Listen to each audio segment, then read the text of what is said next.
இதுல வந்துட்டு 2வது லெசன் என்ன அப்படின்றப்போ, நம்ம குழந்தைகள நடிக்க வைக்கணும் அப்படின்ற ஒரு ஆசையில, இந்த மாரி வெரிஃபை பண்ணப்படாத இந்த மாரி ஒரு ஆடிஷன்ஸ் யாராவது கூப்பிடுறாங்க அப்படின்ற பட்சத்துல, அவங்க யாரு?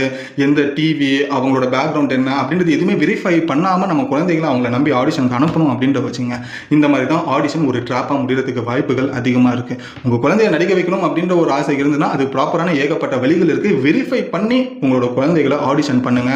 ஆடிஷன் பண்றவர் யார் அப்படின்றது தெரிஞ்சுக்கங்க. இன்கேஸ் அந்த ஆடிஷன் பண்றவரே புது ஆளா இருக்காங்க, டிவியே இது வரைக்கும் கேள்விப்படாத ஒரு சேனலா இருக்கு அப்படின்னு சொன்னீங்கன்னா நீங்க அலர்ட் ஆயிடுங்க. அதுதான் இந்த ஒரு விஷயத்துல ரொம்பவே நல்லது. ஏன்னா நீங்க இதுக்கெல்லாம் ஆசைப்பட்டு உங்க குழந்தைய தான் நீங்க பிணைய கைதிகளா வந்துட்டு மாத்துறதுக்கான ஒரு வழியை நீங்களே கொடுக்குற மாதிரி ஆயிடுது.